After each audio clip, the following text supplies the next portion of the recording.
Welcome back everyone to the channel. We have some great news to share today. The FAA has confirmed that SpaceX has finally completed the controversial Starship Block 3 for Super Heavy Booster 15. This massive rocket is now fully stacked, and with this latest milestone out of the way, we can expect the upcoming Starship test campaign to move at a rapid pace. Of course, assuming there are no more delays or complications. In addition to the big news, we also have some very concerning footage of something going wrong at the pad. So let's start off with the good stuff. Today's news comes courtesy of the FAA's weekly Starlink license update, and in it we see that SpaceX has notified the agency of the completion of the Block 3 stack for Ship 28 and Booster 15. This marks the final major milestone before the company can begin wet dress rehearsals and ultimately conduct Starship Flight Test 11. As you may remember, the FAA initially requested SpaceX to complete the Block 3 hardware before proceeding with any further testing. That request came just over a month ago on September 14. The Block 3 modifications to both the booster and ship were considered major changes to the vehicles and therefore required another review process by the FAA. But now it seems that the company has met this requirement, and the next step in the process should be a wet dress rehearsal for Booster 15, which would mark the first time that the modified booster will be tested at the pad. For those who are not familiar, a wet dress rehearsal is a critical test in the rocket industry, where a vehicle is filled with propellants and goes through a full countdown except for engine ignition. These tests are designed to simulate every aspect of a launch, except for liftoff, to ensure that the vehicle and ground support systems are functioning correctly. It's like a final exam before the real thing. In the case of Booster 15, the FAA has specified that the WDR must include the new Block 3 hot stage gear. But why is this so important? Well, you may recall that during the previous Starship launch attempt, one of the biggest issues that SpaceX faced was a failure with the hot staging system. This caused the separation between the upper and lower stages to be delayed, and ultimately led to the destruction of both vehicles. SpaceX then made several modifications to the design of the hot staging gear in an effort to resolve these issues. They replaced the original hydraulic system with a more reliable electric system. Additionally, they upgraded the electronics, added insulation to reduce thermal stress, and implemented new procedures for testing and maintenance. These upgrades and changes are what's being referred to as Block 3. Now, with the booster back on the stand, SpaceX is expected to conduct multiple wet dress rehearsals before attempting to launch the vehicle. During these tests, the entire launch sequence will be simulated, but without actually launching the rocket. This will allow SpaceX engineers to check all of the systems on the ground and on the rocket to make sure everything is working properly. If any issues are found during these tests, SpaceX will have a chance to fix them before attempting to launch. Basically, wet dress rehearsals are an essential part of ensuring the success of a rocket launch.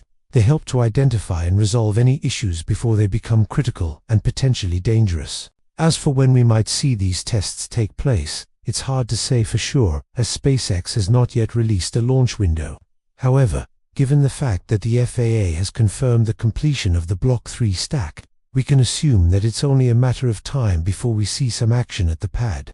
Speaking of action at the pad, we recently got some video footage showing the aftermath of something going wrong during testing.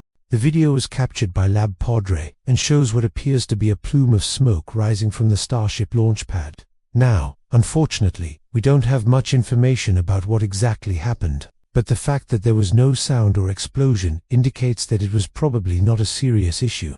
It could have been something as simple as a pressure test or even a water deluge system malfunction. But what's really interesting about this video is the reaction from the SpaceX team. Everyone in the control room seems to be calmly observing the situation. No one appears to be overly concerned or alarmed, which is a sign that SpaceX is likely used to dealing with small setbacks like this. In the world of rocket science, things don't always go according to plan, and minor issues like this are bound to happen. The key is how the team reacts to these situations.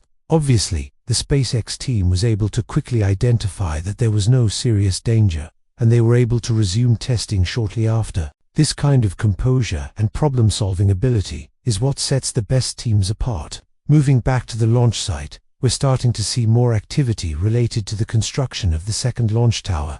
In particular, work is progressing on the installation of the chopsticks. This is the large mechanical arms that are used to grab and lift the rocket for maintenance and launch. For those who are not familiar with the chopsticks, they are an integral part of the Starship launch tower. Once the rocket is lifted off the transport stand, the chopstick arms will take over the task of fueling and preparing the vehicle for launch.